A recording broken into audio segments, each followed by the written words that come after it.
नमस्कार विद्यार्थी मैत्रिणींनो, मी सौ योगिता दीपक पाटील तुमचं सर्वांचं आजच्या व्हिडिओ पिरियडमध्ये स्वागत करते.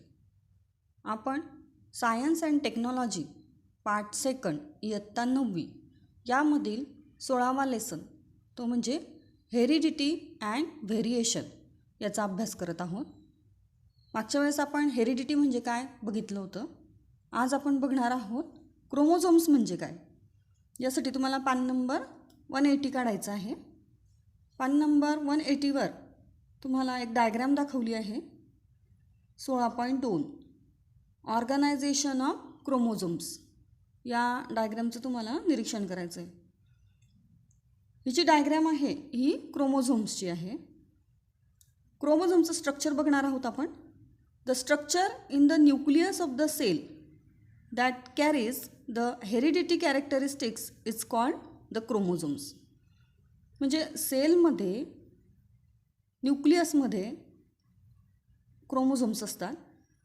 हे जे आहेत क्रोमोझोम्स हे हेरिडिटी कॅरेक्टर्स कॅरी करत असतात. It is made up of mainly of nucleic acid and proteins. म्हणजे न्यूक्लिक ॲसिड आणि प्रोटीन्स यांच्यापासून ते बनलेले असतात. During cell division, chromosomes can be clearly seen under the microscope. Genes which contain the information about hereditary characteristics in coded form are located on chromosomes. म्हणजे जीन्समध्ये माहिती असते जी कोड फॉर्ममध्ये असते आणि ते क्रोमोझोम्सवर असतात. Each species has a specific number of chromosomes. Each chromosome is made up of DNA. And it appear dumbbell shape midway during cell division. म्हणजे जेव्हा सेल डिव्हिजन होत असतं तेव्हा क्रोमोझोम्सचा जो आकार आहे तो डम्बेल शेपचा असतो आणि तो DNA पासून बनलेला असतो.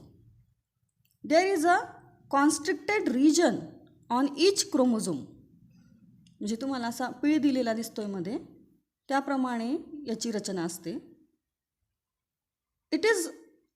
It is called the primary constriction or centromer. म्हणजे जो सेंट्रोमर आहे त्याला प्रायमरी कॉन्स्ट्रिक्शन सुद्धा म्हणतात. This divide the chromosome into 2 part. Each part is called an arm. म्हणजे 2 भागांमध्ये सेंट्रोमरमुळे विभाजन होतं आणि त्यामुळे प्रत्येक भागाला आर्म असं म्हटलं जातं. The centromere has a specific position in each chromosome. Depending upon this, there are 4 type of chromosomes. यानुसार क्रोमोझोम्सचे 4 प्रकार पडतात. बघा तुम्हाला डायग्राम दाखवली आहे त्या डायग्रामवरून तुमच्या लक्षातच येईल. Types of chromosomes can be easily identify during cell division. कारण बघा पहिला बघू आपण मेटासेंट्रिक. तुम्हाला तो इंग्लिश लेटर व्ही प्रमाणे दिसतोय तर त्याच्या शेपवरूनच आपल्याला लक्षात येतं.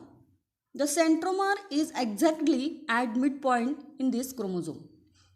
जो सेंट्रोमर आहे तो सेंटरला असतो मध्यभागी आणि त्यामुळे आपल्याला तो इंग्लिश लेटर व्ही सारखा दिसत असतो.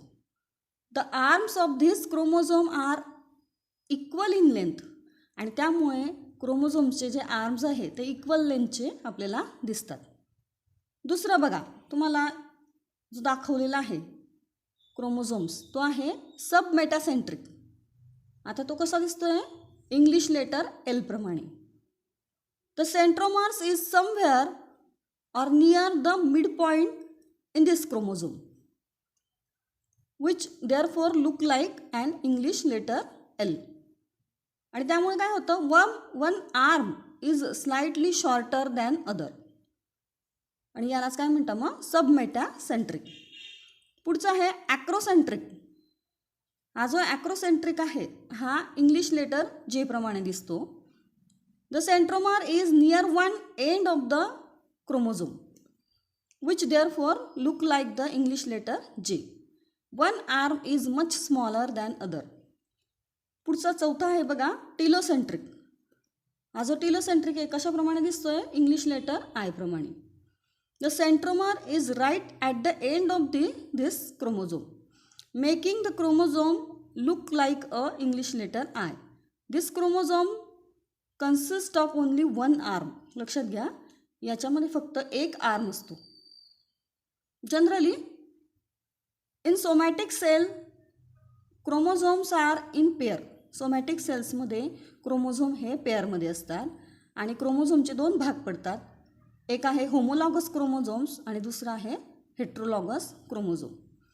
If the pair consist of similar chromosome by shape and organisation they are called homologous chromosome. आणि if they are not similar then they are called as a heterologous chromosome. म्हणजे somatic सेल्समध्ये chromosome जे आहे ते पेअरमध्ये असतात आणि जर त्या पेअर सारख्या असतील बाय शेप अँड ऑर्गनायझेशनने तर त्याला लॉगस म्हणतात आणि डिफरंट असतील तर त्याला हेट्रोलॉगस क्रोमोझोम म्हणतात.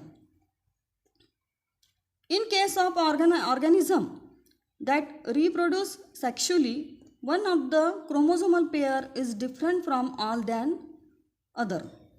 Chromosomes of this different pair are called as a sex chromosomes किंवा यांना ऑलोसोम्स सुद्धा म्हणतात. and all other chromosomes are called as a autosomes. बाकीचे जे उरलेले असतात त्यांना म्हणतात ऑटोसोम्स. या पद्धतीने क्रोमोझोम्सचे हे 4 प्रकार पडतात. एक्झाममध्ये याची डायग्रॅमसुद्धा विचारलेली असते किंवा explain with the help of diagram असं क्वेश्चनसुद्धा असेल.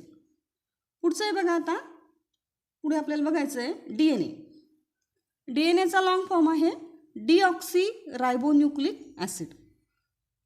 DNAचं स्ट्रक्चर तुम्हाला माहिती आहे, डबल हेलिक्स स्ट्रक्चर म्हणतात त्याला. The structure of DNA molecule is same in all organism. म्हणजे प्रत्येक ऑर्गॅनिझममध्ये DNA मॉलिक्यूलचं जे स्ट्रक्चर आहे ते सारखंच असेल. In 1953, Watson and Crick produced a model of a DNA molecule. As per this model, म्हणजे यांनी सांगितलेल्या मॉडेलप्रमाणे 2 parallel threads of nucleotides are coiled around each other. This arrangement is called a double helix structure. हे जे structure आहे हे कसं दिसतं? Double helix structure.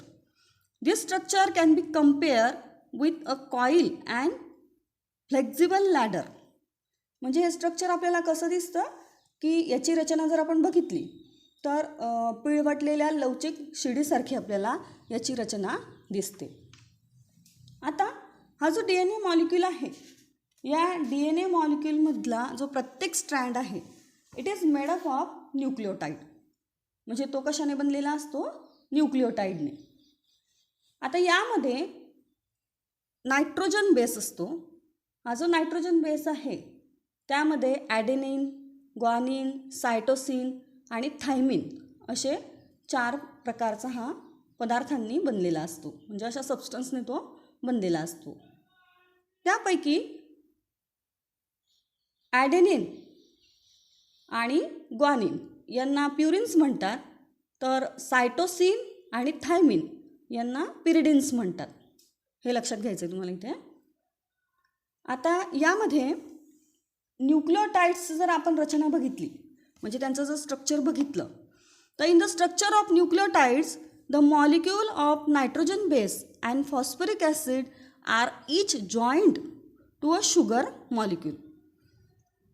म्हणजे ही जी न्यूक्लिओटाइडची रचना आहे त्याच्यामध्ये नायट्रोजनयुक्त पदार्थ जो आहे त्यामध्ये एक फॉस्फरिक रेणू आणि नायट्रोजनयुक्त पदार्थाचा रेणू यांच्यामध्ये हे जोडलेले असतात.